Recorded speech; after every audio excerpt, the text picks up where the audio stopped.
How you doing? Doing good? Fantastic.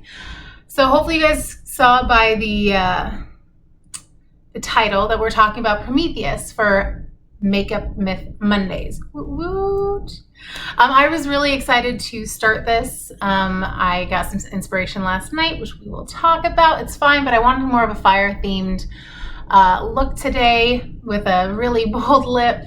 And of course, fall is upon us. So lots of warm tones are going to be coming up, but go ahead and hit that like button. It doesn't take any time, doesn't hurt. All it does is help.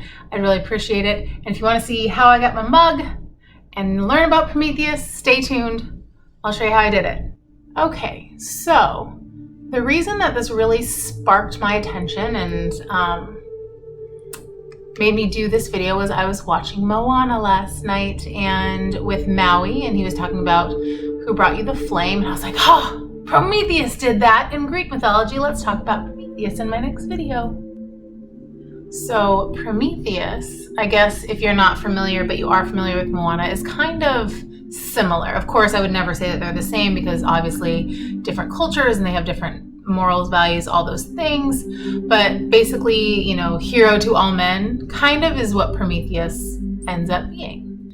So Prometheus is actually a Titan. He's not even a god. So he is of the Kronos generation. I'll go ahead and link up right here the origin story. It's the first Makeup Myth Monday that I ever did. So go ahead and check that out after this video, of course. But he was a Titan and fought with Zeus. All right, so not only did he fight with Zeus, but he talked one of his three brothers, Epimetheus, into fighting along with Zeus. Now, there's not a ton of information about why he decided not to fight with his family and his fellow Titans.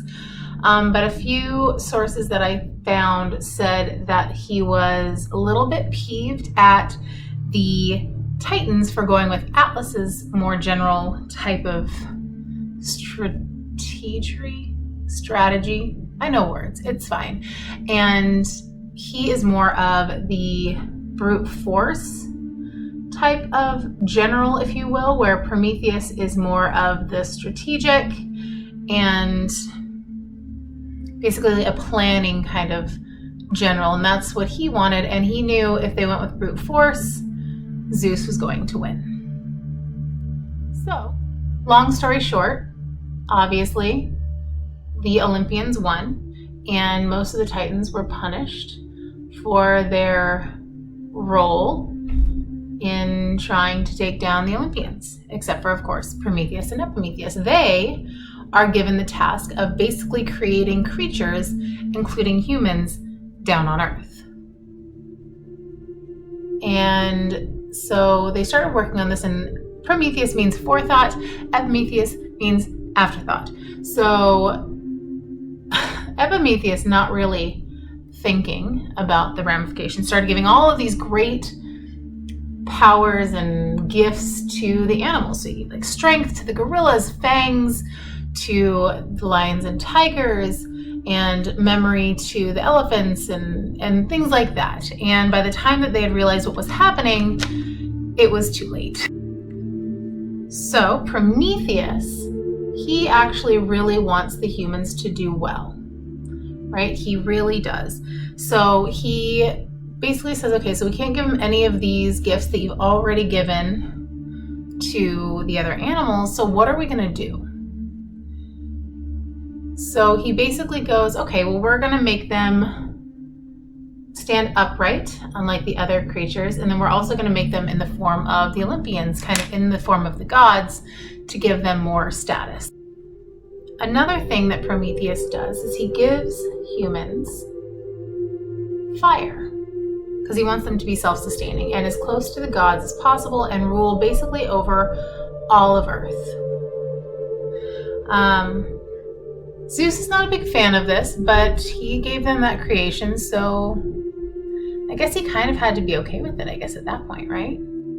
So I'm trying a new primer today. It's the e.l.f. Putty Primer. It's supposed to be a dupe for Matacha, but at like an eighth of the price. Anyways, so another version of this story, which is probably a little bit more well known, is that the humans already had fire, and Zeus basically took it away. And here's how. So the gods were discussing what kind of offerings should these humans give us? And Prometheus says, well, I'll give you two options and you can pick Zeus, and then whatever, the rest the humans can have. So Zeus agrees, and Prometheus, he takes an ox and he basically splits it in two sections. One section has all of the meat, all the good parts that you would want to eat, and wraps it in the fur, the hide, there we go. And then he wraps all of the bones in the delicious looking fat. And he presents this to Zeus, and Zeus of course goes, ooh, the stuff that looks, that has a lot of fat on it, that's got to be the good stuff. So he picks that. So Zeus is obviously mad because he's picked the worst of the two. And as punishment, he steals fire away from humans. So now humans can no longer heat themselves. They can't have art. They can't have weapons. And Prometheus really doesn't like this. He loves humans. He wants to make sure that they're taken care of. So he gets a little mischievous.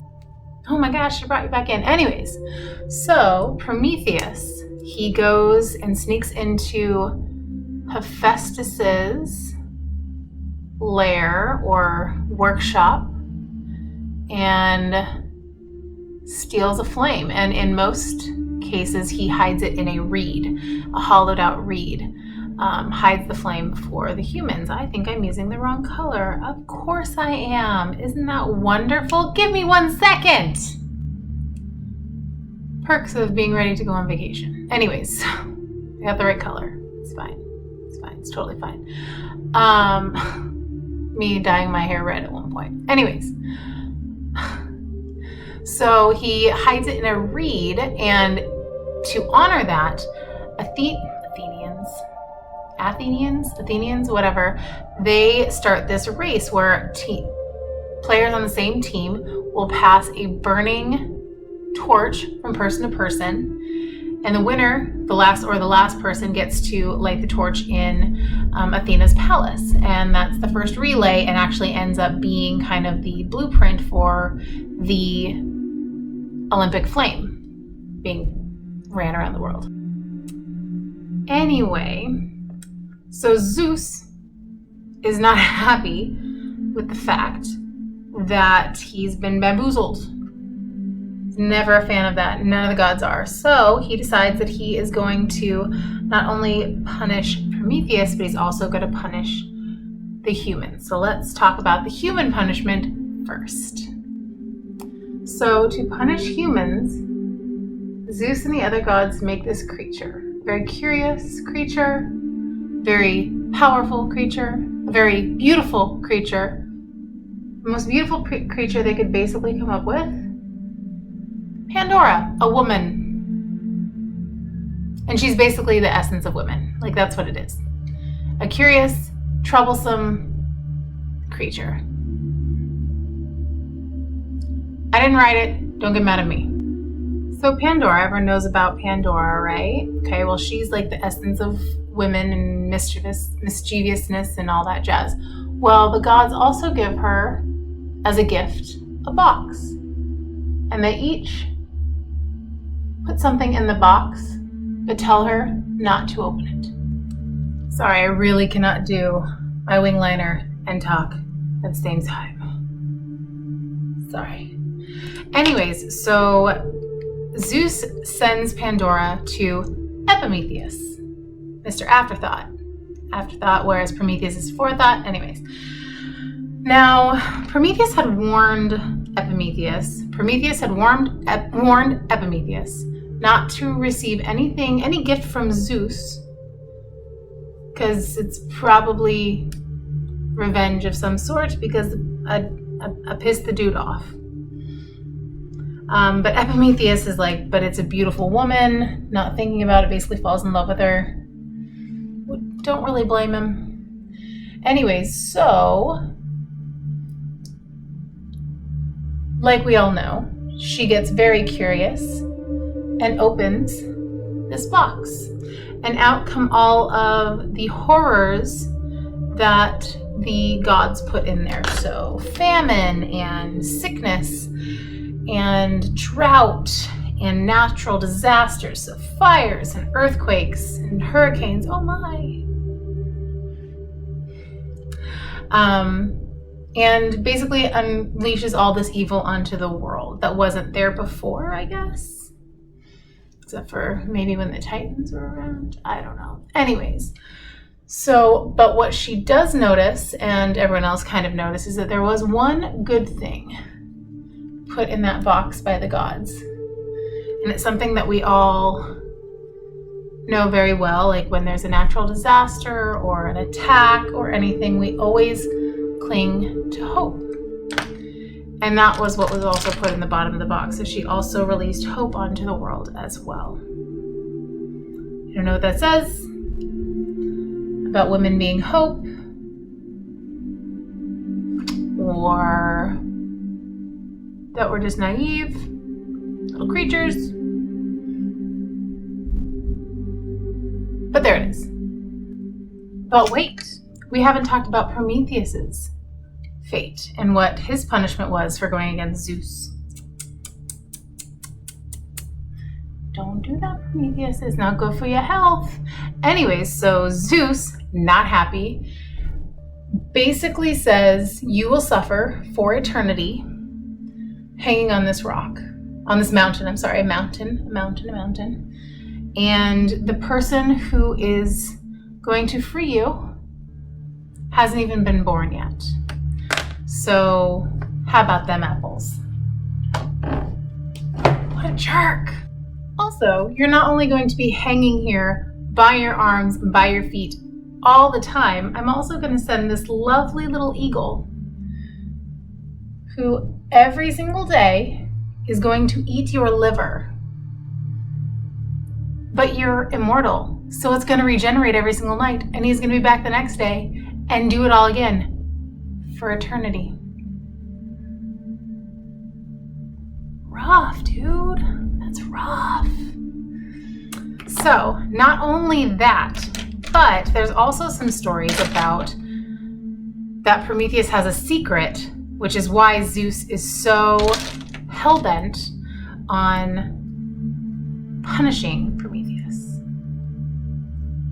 That secret is that Prometheus knows of a prophecy that is said that one of Zeus's sons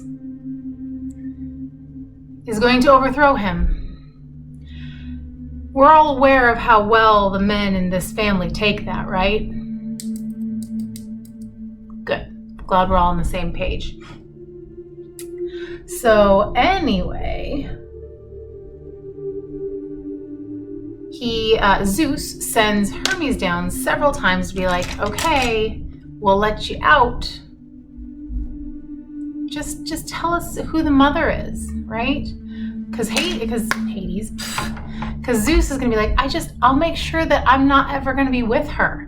I just won't do that. But it's Zeus, so believe that when I see it.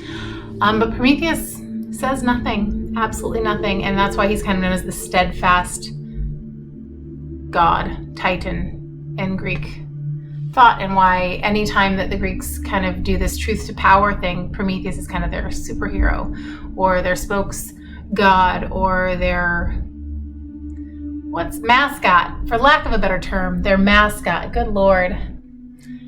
Can't think of words. Now, Prometheus has two kind of general ways that he's basically released. The first being there is a centaur named Chiron who is immortal, but he takes pity on Prometheus and basically will take his place. Not sure why Zeus allows this, but he does. And then they're cool, I guess. dramatic with bullets? I think we should. The more well-known story is that a young hero kills the eagle and basically saves Prometheus. Now, what is the young hero's name, you might ask? Heracles. Now, don't get it twisted. That is Hercules. But Hercules is what the Romans call him, and we're doing Greek, so Heracles. So Heracles basically kills this eagle and sets Prometheus free. Again, why Zeus is cool with that, I don't really know. But after that, their beef is squashed. So I don't ever say things like that. I don't know why I said it. And that's basically the life of Prometheus and basically the father of humans. He has that father figure to him. I hope you guys enjoyed this. I was really, really inspired by watching Moana. I don't know. What do you guys think of the red lip? Does it work? Does it not work? Maybe my eyebrows need to get a little bit darker. I don't know. I really like this, but I wanted to do a fire-themed eye look, especially just because we're talking about Prometheus. And of course, I've got my orange nails because it's fall. Yay! Well, you guys like, subscribe, share it to the world. Drive safe and make good choices.